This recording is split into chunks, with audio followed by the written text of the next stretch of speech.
Nobody knew what Jacob Thornfield would do when he saw his brother's body hanging from the old oak tree, until the tribal girl whispered the truth that would tear apart everything this God-forsaken town believed about justice. The wind carried death across Redemption Valley that October morning, and with it came secrets buried deeper than any grave this desert had ever swallowed. Jacob had always been a man of few words, but when words failed him entirely, his silence became the most dangerous weapon in the territory. They said Thomas Thornfield took his own life. The sheriff nodded. The preacher prayed. The townsfolk whispered behind closed doors about shame and cowardice. But Jacob knew his brother better than his own shadow, and Thomas Thornfield was many things: stubborn, proud, sometimes foolish, but never a quitter. The rope burns on Thomas's wrists told a different story. The missing silver watch their father had given him spoke of robbery. The way his boots were placed too neatly beneath the hanging branch screamed of staged evidence. Yet nobody wanted to hear what Jacob saw, because the truth would mean acknowledging that evil had taken root in their supposedly righteous community. But there was one person who had witnessed everything from the shadows of the mesa: Ayanna, the half-Apache daughter of the old medicine woman who lived on the outskirts of town. Her dark eyes held secrets that could set the record straight, but in a place where her people were barely considered human, who would believe the word of a tribal girl over the comfortable lies the town had wrapped around itself like a burial shroud? Jacob didn't know it yet, but his quest for truth would cost him everything he thought he valued, and give him something far more precious in return: the kind of justice that doesn't come from judges or juries, but from the unforgiving clarity of a man who has nothing left to lose. Redemption Valley stretched across the Arizona territory like a scar on God's earth, surrounded by red mesas that stood like ancient sentinels guarding secrets as old as time itself. The town sat in the valley's heart like a handful of wooden bones thrown by some cosmic gambler who'd long since walked away from the table. Main Street ran straight as a rifle barrel from the train depot to the church, lined with buildings that wore their age like battle scars, weathered wood silvered by desert sun, windows clouded with dust and broken dreams. The Broken Wool Saloon anchored one end of civilization, while Pastor Mackenzie's whitewashed chapel held down the other, as if the town couldn't decide whether it wanted salvation or damnation. The Thornfield Ranch sprawled 15 miles south of town, where Jacob and Thomas had worked their father's land for 23 years since his death. 500 head of cattle, a dozen horses, and a reputation for breeding the finest quarter horses in the territory. The brothers were known for their word being their bond and their ability to gentle the wildest Mustang without breaking its spirit. Jacob Thornfield stood 6'2" in his worn leather boots, with shoulders broad enough to carry the weight of responsibility he'd shouldered since he was 17. His hands were scarred from rope burns and horse teeth, callous from honest work. Sandy hair fell across green eyes that missed nothing but spoke little. When Jacob rode into town on his paint horse, Jasper, conversations grew quiet and heads nodded with respect. Not because he demanded it, but because he'd earned it through decades of keeping his word and minding his own business. Thomas had been different, quicker to laugh, faster to anger, more willing to voice opinions that sometimes got him into trouble. Where Jacob was the steady hand that kept the ranch running, Thomas was the fire that kept life interesting. He played poker on Saturday nights, courted the banker's daughter, and dreamed of expanding their operation into neighboring territories. The town knew them as the Thornfield brothers, but they were two sides of the same coin: Thomas the face that smiled and talked business, Jacob the silent strength that made handshake deals stick. Together they were formidable. Apart, as Jacob was learning, the balance that had held his world together was gone. Redemption Valley had its cast of characters like any frontier town. Sheriff Coleman, whose badge carried more weight than his common sense. Mayor Hutchins, who owned the bank and half the businesses on Main Street. Doc Morrison, whose steady hands had delivered most of the children and buried most of the elders. Martha Whitman, who ran the general store and the town's gossip network with equal efficiency. And then there were those who lived on the margins, the Apache families who traded in town but were never truly welcome, the drifters who worked odd jobs for traveling money, the widows and children who survived on charity and stubbornness. Among these was Ayana, whose mother, Elena, served as midwife and healer for anyone desperate enough to seek help from an Indian woman. Ayana had lived caught between two worlds her entire 19 years. Her father had been a cavalry soldier who'd loved Elena for one passionate summer before duty called him back east. She had her mother's dark hair and knowing eyes, but her father's height and sharp features. Beautiful enough to draw stares, different enough to be whispered about, and smart enough to keep her thoughts to herself in a town that didn't value opinions from people like her. The mesa behind their small adobe house provided the perfect vantage point to watch the valley's comings and goings. From there, she could see the ranch where the Thornfield brothers worked, the trail that led to town, and the old oak tree where bodies were sometimes found hanging when the desert had claimed another soul lost to despair or drink. October in the valley painted the world in shades of gold and rust. The cottonwoods along the creek turned yellow as fresh butter, while the hills wore crowns of amber grass that whispered secrets to the wind. It was beautiful country, harsh and unforgiving, but beautiful to those who understood its moods. This was the world where Jacob would have to navigate his grief and his growing certainty that his brother's death was not what it appeared to be. A world where justice wore different faces depending on who was looking, and where the truth was often the most dangerous thing a man could possess. The Thornfield brothers had been inseparable since childhood, bound by tragedy and forged by necessity. When their father died of fever, leaving them a ranch heavy with debt and heavier with responsibility, it was Jacob who stepped up to handle the books while Thomas learned to gentle horses. They were 17 and 15 respectively, boys forced to become men overnight in a country that didn't forgive weakness. Thomas had always been the dreamer of the two, the one who saw possibilities where Jacob saw problems. While Jacob calculated feed costs and water rights, Thomas envisioned expanded herds and maybe even a horse breeding operation that could supply cavalry mounts to the army. His enthusiasm was infectious, and more than once Jacob found himself agreeing to schemes that his practical nature warned against. "You worry too much, brother," Thomas would say, flashing that grin that had charmed half the unmarried women in Redemption Valley. "Sometimes a man's got to take chances if he wants to amount to anything more than dust and regret." Jacob's response was always the same quiet nod, followed by the careful work of making Thomas's dreams financially possible. He was the anchor that kept his brother's soaring ambitions tethered to reality, the steady hand that made their partnership work. But in recent months, something had changed. Thomas had grown secretive, taking long rides alone and coming back with mud on his boots from places that weren't on their land. He'd started carrying more money than usual, silver coins that clinked in his pocket when he walked. When Jacob asked about it, Thomas would deflect with jokes or change the subject entirely.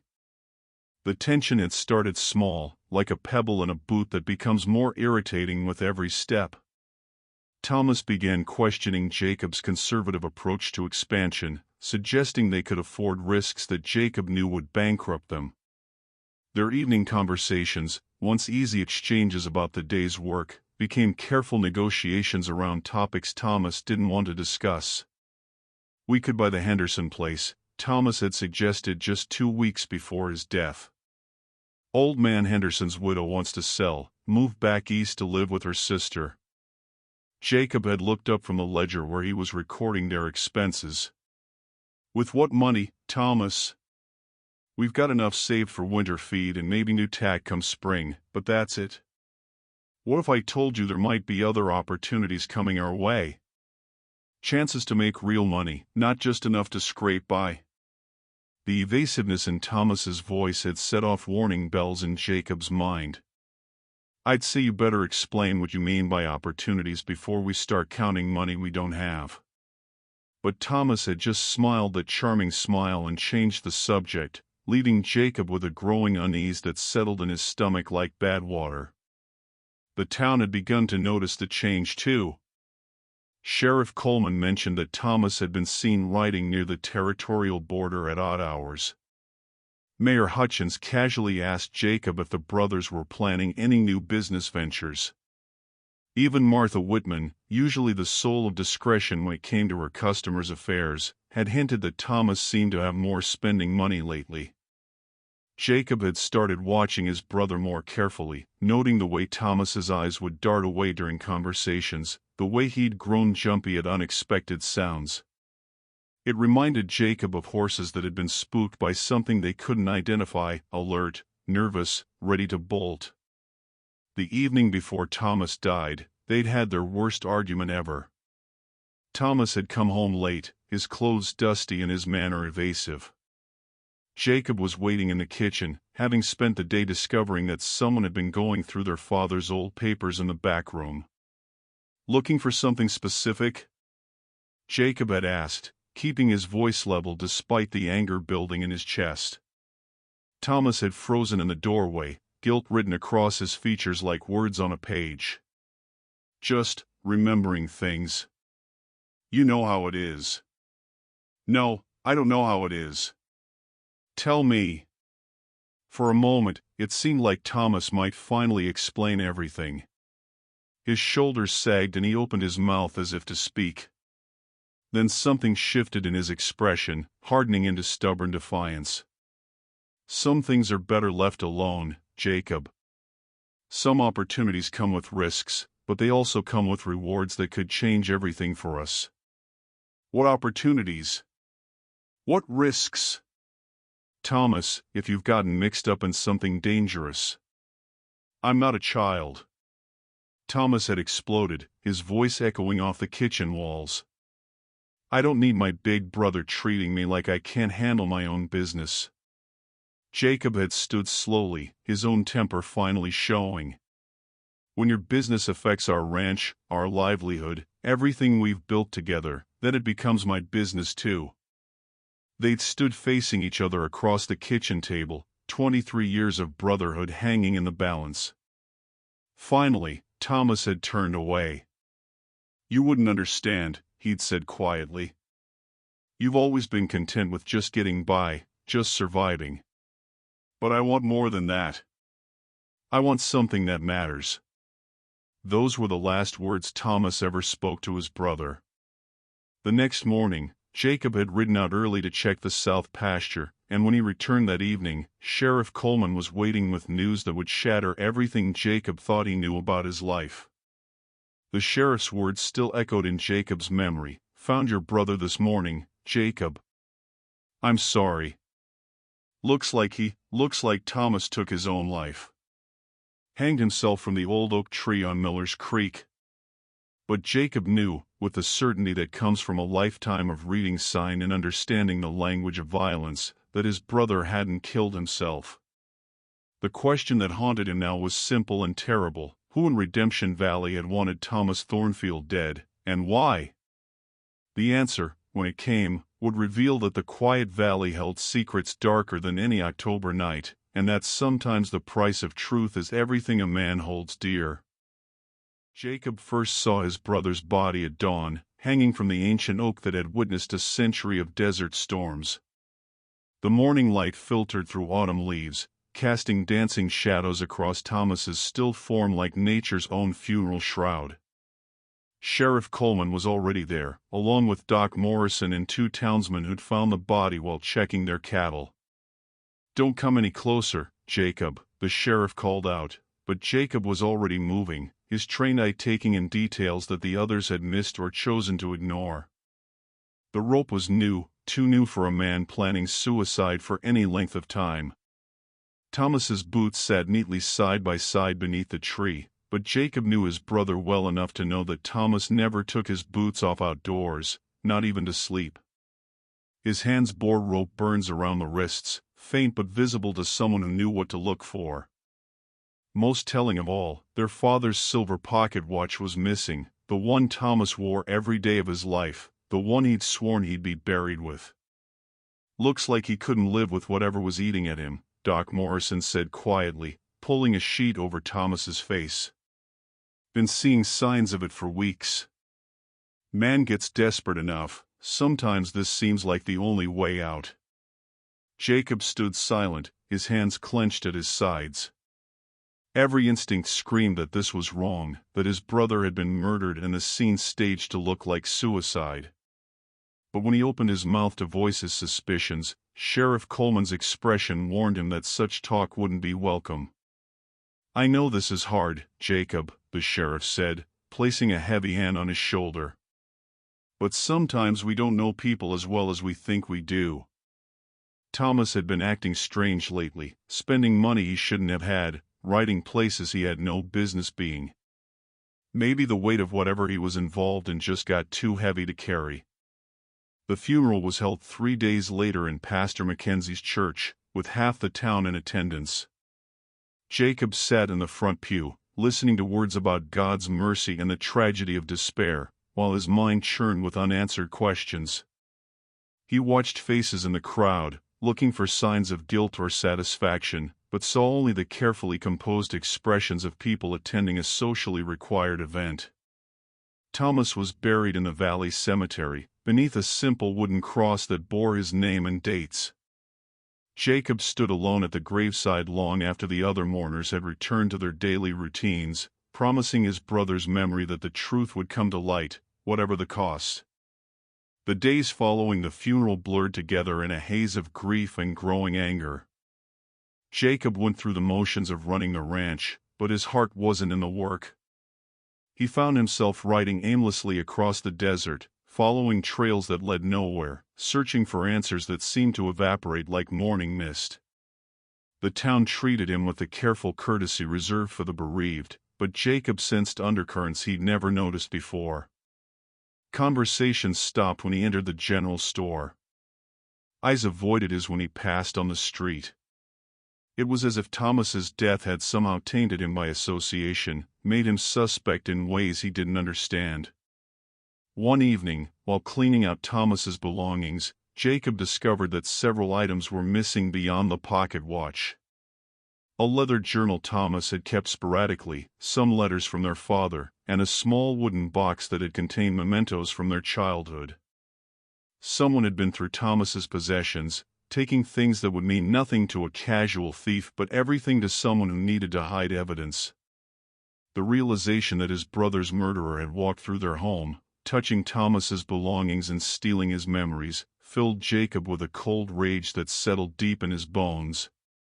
This wasn't just about justice anymore, it was about honor, about the sanctity of family, about the difference between right and wrong in a world that seemed increasingly unable to tell the difference. That night, Jacob made a decision that would change everything. He would find out who killed his brother and why, even if it meant tearing apart every comfortable lie the town had built around itself. He would do it quietly, methodically, the way he did everything else. And when he had his answers, justice would be served, not the kind that came from courts and judges, but the older, harsher kind that the desert understood. He had no idea that someone had been watching from the mesa, someone who had witnessed everything and was waiting for the right moment to speak the truth that would set them both free. Jacob began his investigation the way he approached everything, methodically, quietly, and with the patience of a man who understood that the desert revealed its secrets only to those willing to wait. He started by retracing Thomas's movements in the weeks before his death, following trails both literal and figurative that his brother had left behind. The first clue came from an unexpected source. Cisco, the old Mexican who worked odd jobs around town, approached Jacob outside the general store with the nervous manner of a man carrying dangerous knowledge. "Senor Jacob," Cisco said in his careful English, glancing around to make sure they weren't overheard. "Your brother, he gave me work sometimes, see? Good man, always fair pay." Jacob nodded, waiting for the old man to continue.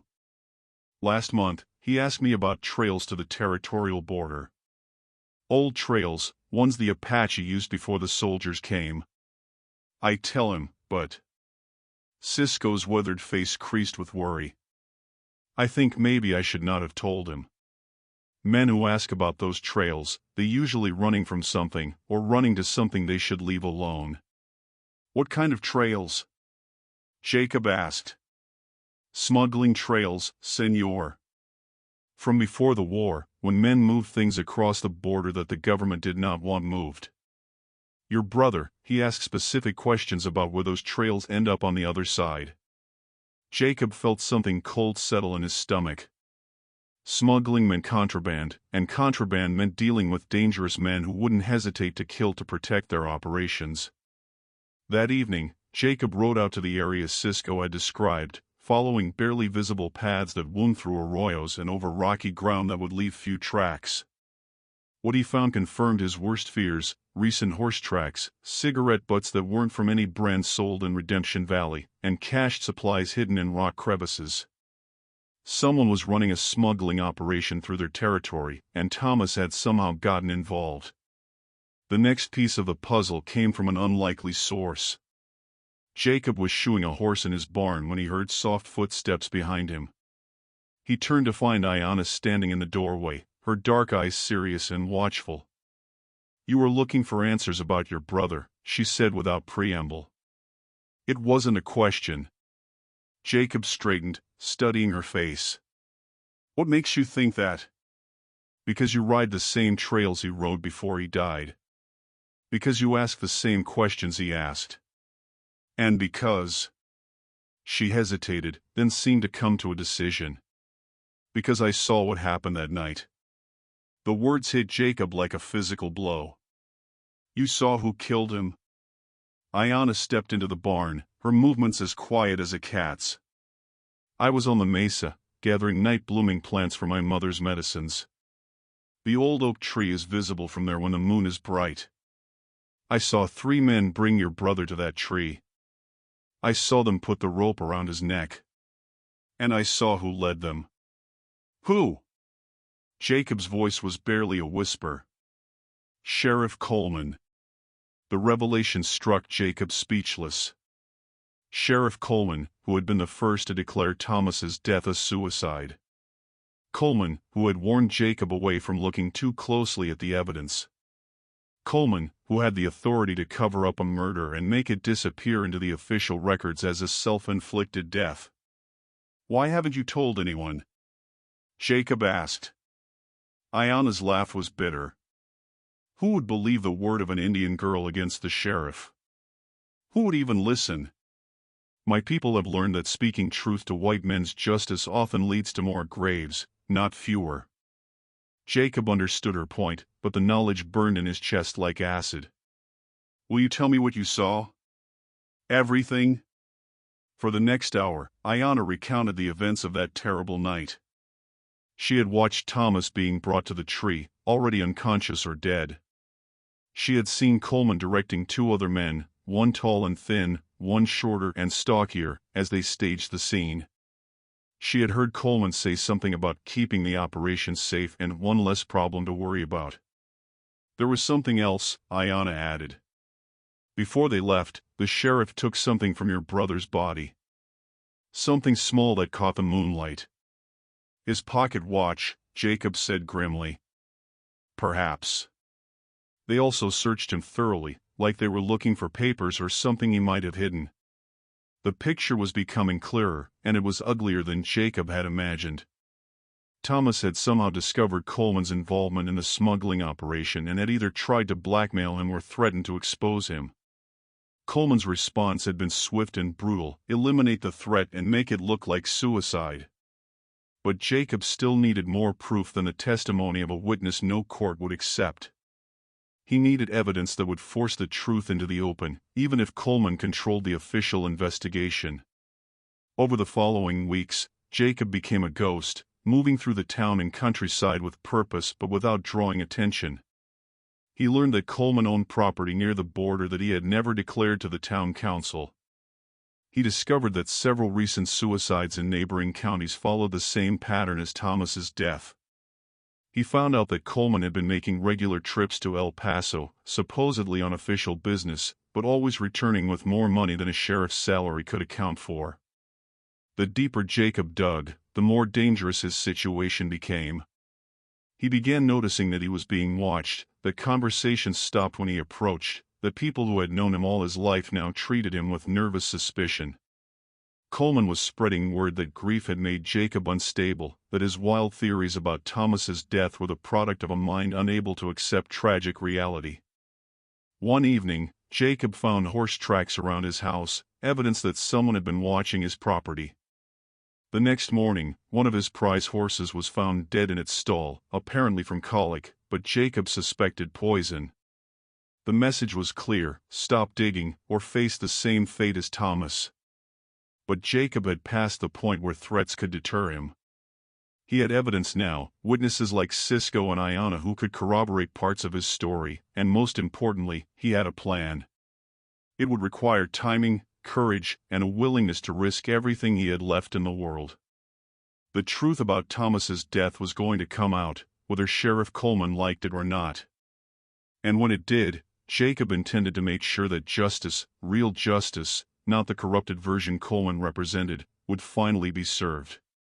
The desert had taught Jacob patience, but it had also taught him that some storms, once they begin, cannot be stopped until they have swept everything clean. The truth came to light in a way Jacob never expected, delivered by the desert itself in the form of a sandstorm that revealed what had been hidden and a dying man's confession that changed everything. It started when Jacob's horse, Jasper, returned from one of their evening rides carrying something unusual in his saddlebags, something Jacob hadn't put there. Inside a leather pouch was Thomas's missing journal, its pages filled with his brother's careful handwriting documenting weeks of surveillance and discovery. Thomas had been investigating the smuggling operation on his own, but not for the reasons Jacob had assumed. According to the journal entries, Thomas had discovered that guns were being moved across the border to Apache rebels, weapons that were then used in raids against isolated ranches and settlements. The operation wasn't just about profit, it was about prolonging conflict that kept the territory unstable and certain men in power. Sheriff Coleman approached me 2 months ago, one entry read. Says he knows I've seen things I shouldn't have seen. Offers me a choice, join the operation or face consequences. Told him I needed time to think. Been using that time to gather evidence instead. The journal revealed that Thomas had been planning to take his evidence to the territorial governor, bypassing local law enforcement entirely. He had hidden copies of documents, photographs of the cached weapons, and detailed maps of the smuggling routes. Most damning of all, he had recorded conversations with Coleman using a device he'd purchased in El Paso. But the journal also revealed Thomas's growing fear. The final entry spoke of being followed, of threats against the ranch, and of his realization that Coleman suspected his true intentions. The last entry, dated the day before his death, contained words that made Jacob's blood run cold. If something happens to me, the evidence is hidden where only Jacob would think to look. Coleman will come for him next. Jacob knew immediately where Thomas had hidden the evidence, in their father's grave. It was the one place sacred enough that no one would think to disturb it, and the one location Jacob would eventually visit if he truly believed his brother had been murdered. That night, under cover of darkness, Jacob made his way to the cemetery with a shovel and a lantern. The work was grim but necessary, and his efforts were rewarded when he found a metal box buried alongside his father's casket. Inside were photographs, documents, and most importantly, a cylinder that Thomas had used to record conversations with Sheriff Coleman. The recordings were damning. Coleman's voice, clearly recognizable, discussing the movement of weapons, the division of profits, and the need to eliminate anyone who threatened their operation. There was even discussion of previous suicides that had been arranged to protect the smuggling ring. But the most shocking revelation came in the final recording, made just days before Thomas's death. Coleman's voice was angry, threatening. You think you're smart, boy, but you're just another obstacle. We've dealt with obstacles before. Ask your Apache friends what happens to people who can't mind their own business. The reference to Apache friends initially puzzled Jacob, until he realized that Coleman was talking about the raids the smuggled weapons had enabled. The sheriff wasn't just running guns for profit, he was deliberately stirring up conflict between settlers and Apache tribes, creating chaos that justified his expanded authority and military presence in the territory. Armed with this evidence, Jacob faced a choice that would define not just his own fate, but the future of everyone in Redemption Valley. He could take the evidence to federal authorities, but that would take time, and Coleman would likely disappear or arrange for Jacob to have an accident before justice could be served. Or he could handle this the way the desert handled problems, directly, immediately, and without mercy.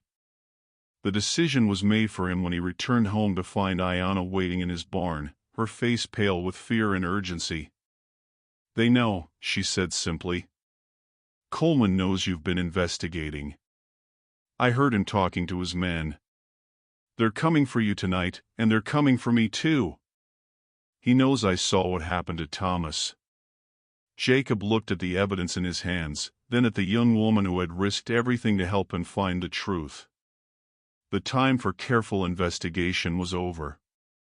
Now came the time for action, for the kind of justice that couldn't be bought, corrupted, or hidden behind badges and false authority. The desert was about to witness a reckoning that had been building for months, and when the sun rose on Redemption Valley, nothing would ever be the same again. Jacob's plan was simple, direct, and as unforgiving as the desert that had shaped him. He would use Coleman's own methods against him, but unlike the corrupt sheriff, Jacob would give his enemy a chance to surrender to justice before delivering the harder kind. The confrontation took place at dawn in the center of town, on Main Street where everyone could witness what was about to unfold.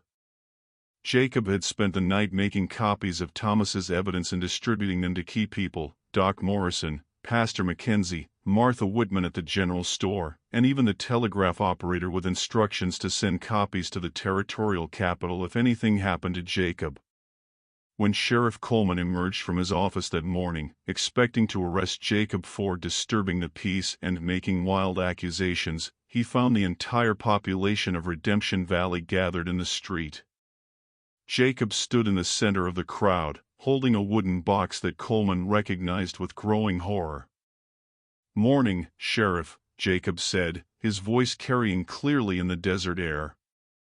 "I've got some things of my brother's I thought you might want to see." Coleman's hand moved instinctively toward his gun, but he stopped when he realized that Doc Morrison was holding a rifle, and Pastor Mackenzie had positioned himself where he could cover Coleman's escape route.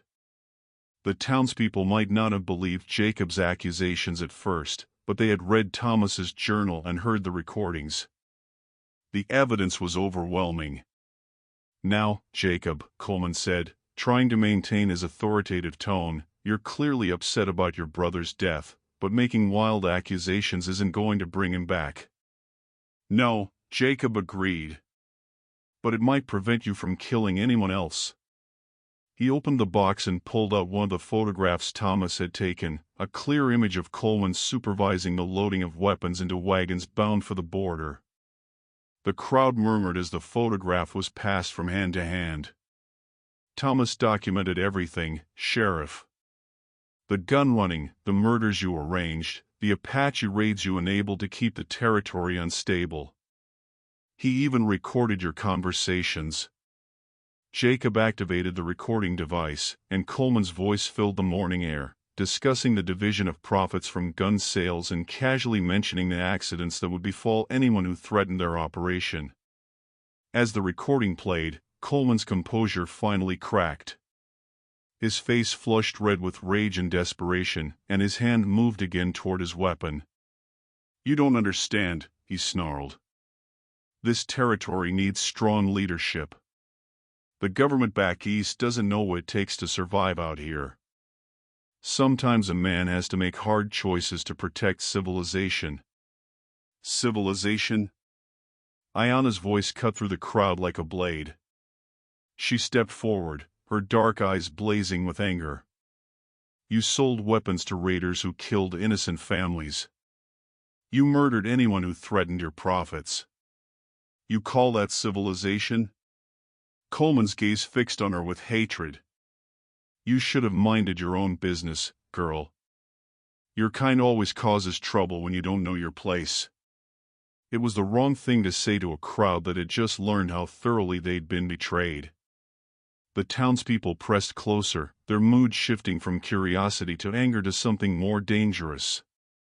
"Sheriff Coleman," Doc Morrison said formally, "I'm placing you under citizen's arrest for the murders of Thomas Thornfield and others, and for treason against the territory." Coleman laughed bitterly. "You think you can arrest me? I am the law in this valley. I decide who lives and who dies."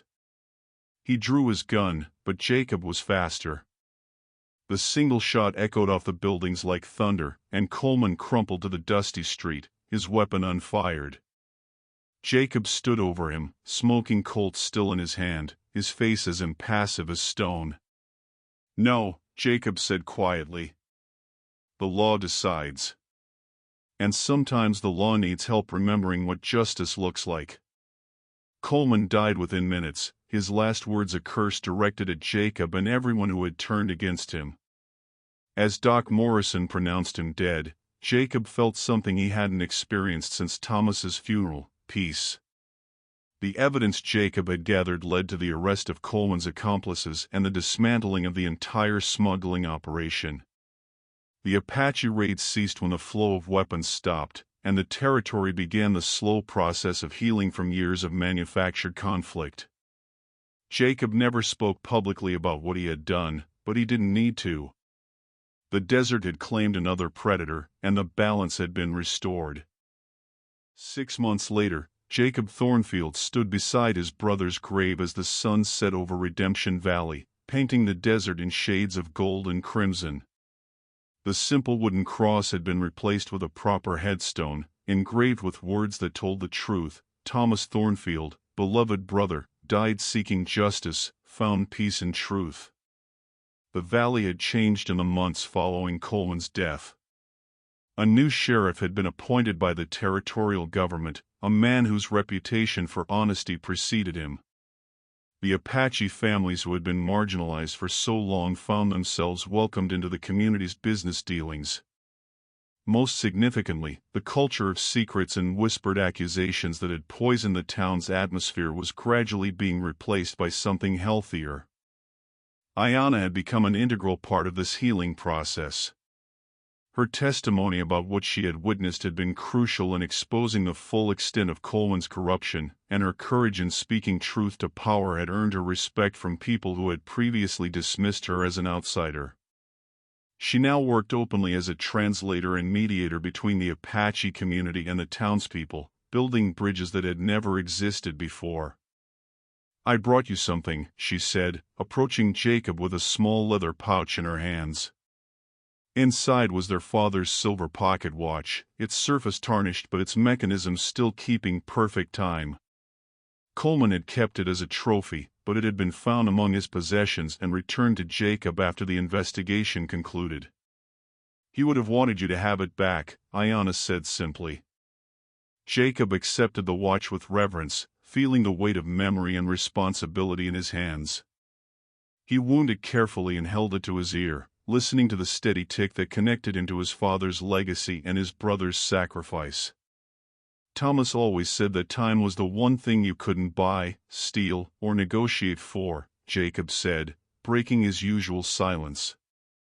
"Said it was the only thing that was truly democratic. Everyone gets the same 24 hours, and what matters is how you choose to spend them." Ayanna nodded thoughtfully.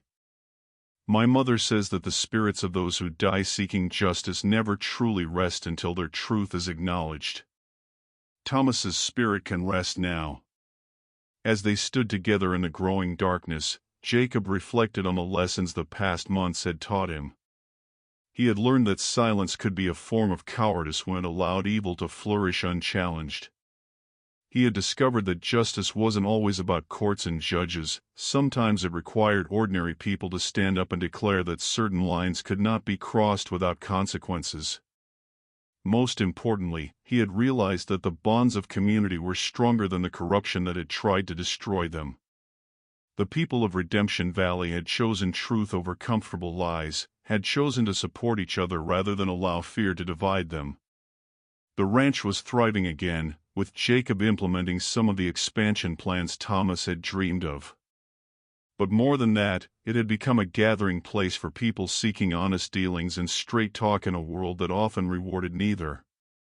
As the stars appeared overhead, Jacob made a silent promise to his brother's memory and to the community that had supported him in his quest for justice. He would never again allow silence to enable evil.